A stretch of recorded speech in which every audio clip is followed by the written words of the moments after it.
TV देख रहे हैं आप लोग। मैं हूं आपके साथ निशा लखवार। इस समय हमारे साथ जो मौजूद हैं वो एक बहुत ही प्रसिद्ध वीणा वादक हैं जो अपने आप में ही जिसे कहें कि सिद्धियां समेटे हुए हैं। और अगर किसी भी संगीतकार की अगर बात की जाती है तो उससे हमेशा ये चीज़ पूछी जाती है कि आप इंस्ट्रूमेंट कौन सा बजाते हैं। लेकिन वीणा ये एक ऐसा नाम है जो साक्षात सरस्वती से जुड़ा हुआ है। तो इसी वीणा जो वादक हमारे साथ हैं इनसे ही जानेंगे कि आखिर ये वीणा को कितने समय से जो है वो प्ले कर रहे हैं और कितने तरह की वीणाएं होती हैं और कैसे इनको जो है वो वीणा को बजाने का एक कहें कि ख्याल आया या कहाँ से इन्होंने सीखा या कब से शुरू कर रहे हैं। ये सारी डिटेल जो है वो आज हम इनसे जानेंगे। एस राधा कृष्णन जी हमारे साथ इस वक्त मौजूद हैं। सर बहुत बहुत स्वागत है आपका। धन्यवाद। वीणा वादक है आप? मैं वीणा वादक हूँ जी। कैसे आपको लगा कि मुझे वीणा वादक करना? देखिए, ये साज तो मेरे अपने घर का है। मैंने सीखा अपने पिताजी से। वो मेरे पास 5 वीणाएँ हैं और ये सारे के सारे 90 साल पुराने। अच्छा। एक तो और 3 साल में 100 साल का हो जाएगा। अच्छा।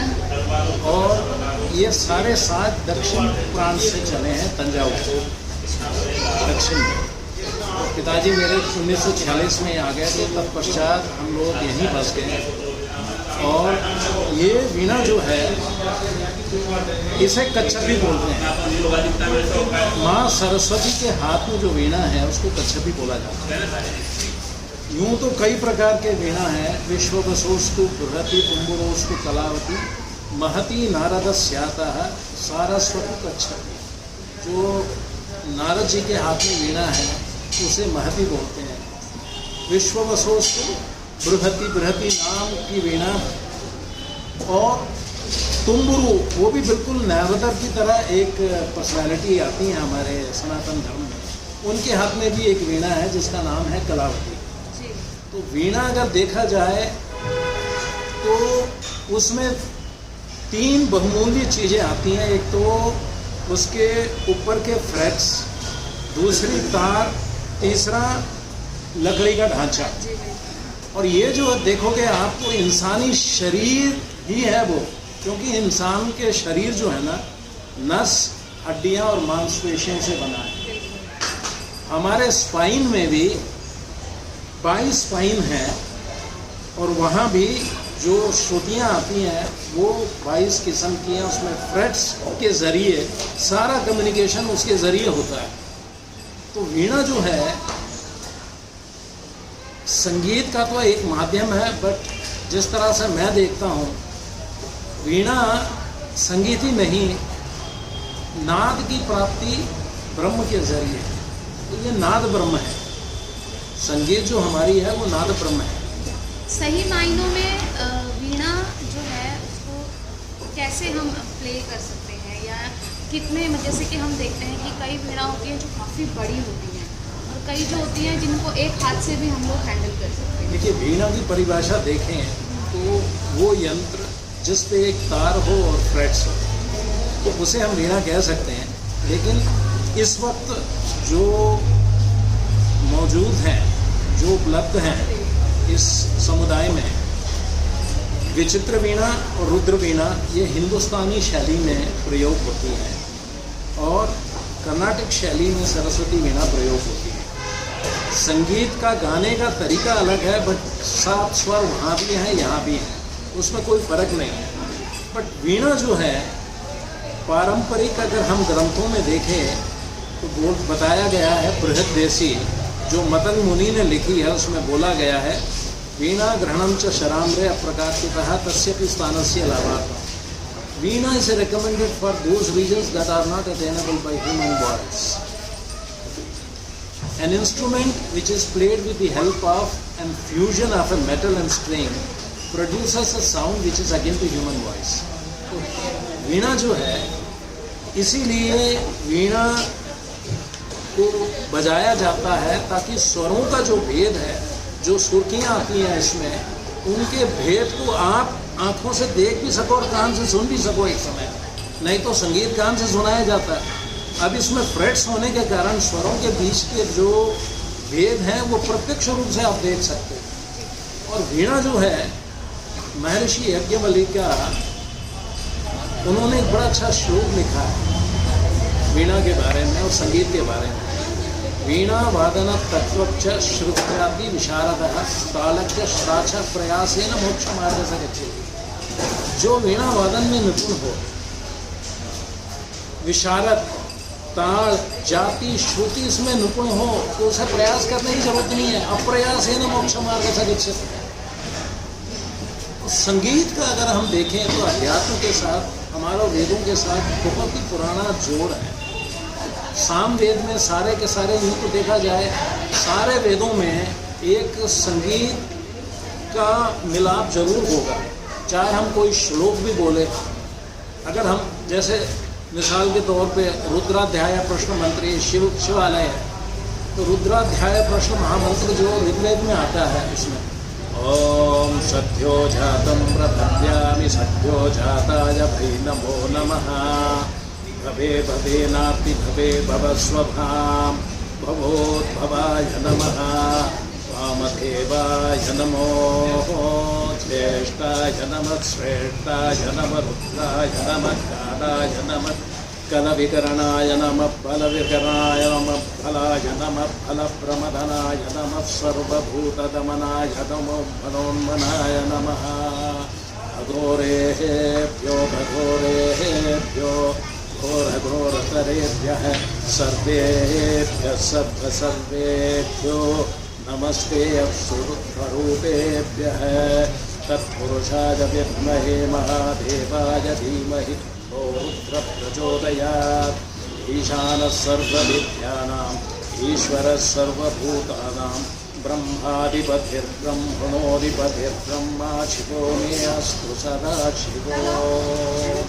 इसमें अगर आप देखोगे तो 4 नोटेशंस में ये वेद जो गान है, इसे वीणा भी बजाया जाता है। जहाँ भी मेरा प्रोग्राम होता है, समर्पण इस श्लोक से या बाकी किसी शांति मंत्र से करता हूँ। हाँ, मेरा सवाल भी यही है कि जब हम वीणा को बजाते हैं तो कैसे माहौल की जो है वो आवश्यकता पड़ती है, क्योंकि जिस समय इस वक्त हम जहाँ हम बैठे हैं, हम देख सकते हैं हम गौशाला में बैठे हैं।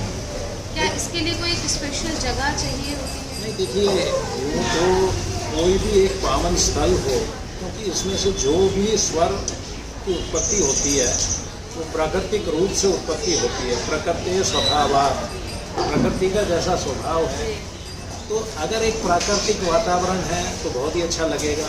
जैसे ये गौशाला है, 33 करोड़ देवता में, कहीं जाने की ज़रूरत नहीं है। ये बड़ का पेड़ है, शिवालय है, वैष्णव संप्रदाय के सारे जो प्रमुख देवी देवियां हैं सब यहाँ पे विराजमान हैं, शालिग्राम है यहाँ पे।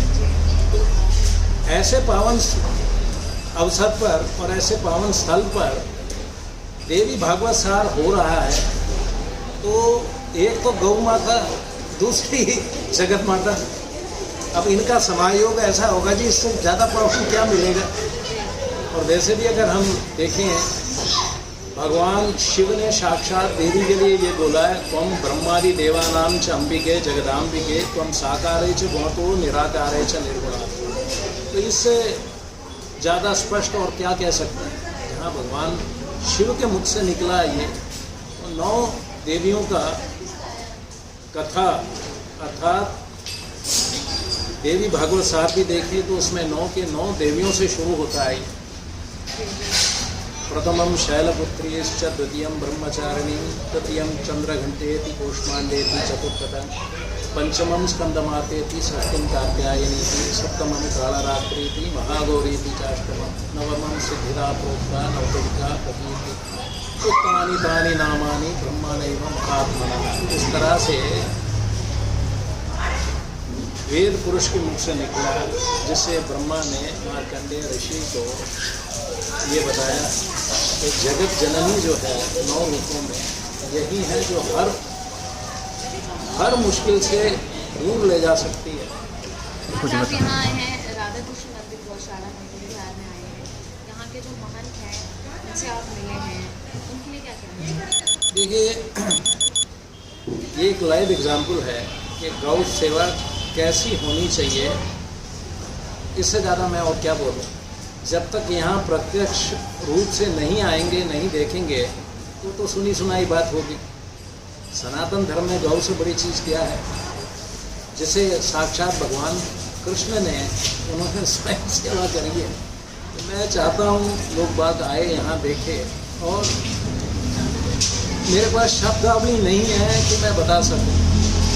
मतलब महाराष्ट्र का तो मैंने ऐसे देखा है कि ये श्वास भी लेते हैं तो उसमें भी गौ ही नज़र आती है। गौ का ही ध्यान रहता है, गौ का ही स्मरण रहता है।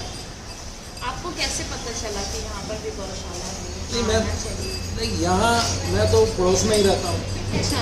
तो जब भी मेरा मन करता है मैं उठा के आ जाता हूँ यहाँ। अब मुझे रिटायर हुए 6 साल हो गए। अच्छा। तो जो भागवत कथा यहाँ हो रही है, क्या हम आपका भी कुछ योगदान उसमें देखेंगे? वीणा आपको बजाते हुए हम देखेंगे? जरूर जरूर जरूर बजेगी वीणा। बहुत दिन से मेरे मन में ये एक इच्छा थी कि ऐसे पावन स्थल पे वीणा बजाई जाए।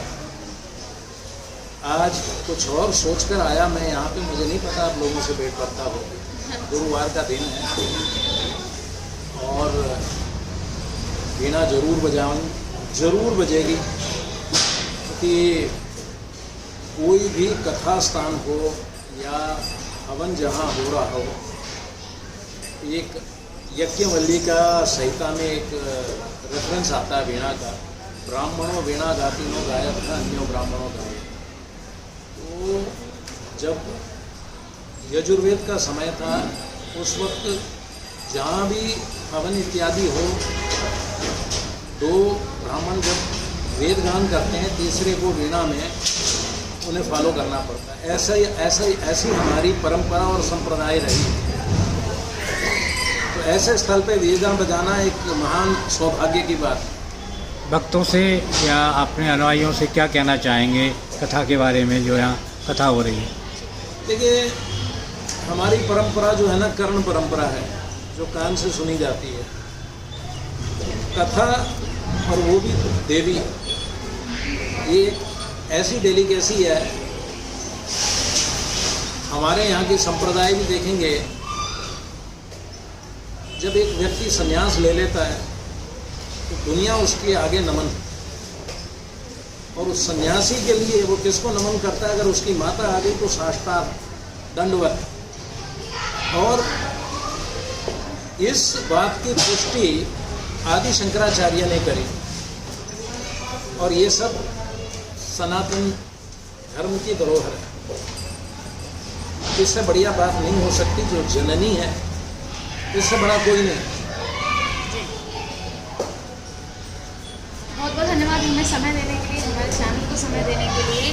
तो आप इस वक्त हमारे साथ मौजूद थे एस राधा कृष्णन, जो एक वीणा वादक हैं, और इन्होंने हमें कई तरह की वीणाओं के बारे में जानकारी दी है। और साथ ही ये भी कहा है कि राधा कृष्ण मंदिर गौशाला में जो भागवत कथा होने वाली है, उसमें भी आप इन्हें जो है वो वीणा से गायन करते हुए जो है वो ज़रूर देखेंगे। और साथ ही जितनी भी जनता यहाँ पर आ रही है, उन सभी से यहाँ आने की और गौ माता के दर्शन करने की इन्होंने अपील की है। तो आप भी यहाँ आ सकते हैं, दर्शन कर सकते हैं और यहाँ आकर गौ माता के सानिध्य में आनंद ले सकते हैं। और साथ ही यहाँ इस मंदिर में आके भगवानों के भी दर्शन जो है वो कर सकते हैं। फिलहाल के लिए बस इतना ही। आप देखते रहिए अखंड भारत टीवी। धन्यवाद। ऐसी ही और वीडियो को देखने के लिए चैनल को सब्सक्राइब कीजिए, वीडियो को लाइक कीजिए, कमेंट कीजिए और शेयर कीजिए। धन्यवाद।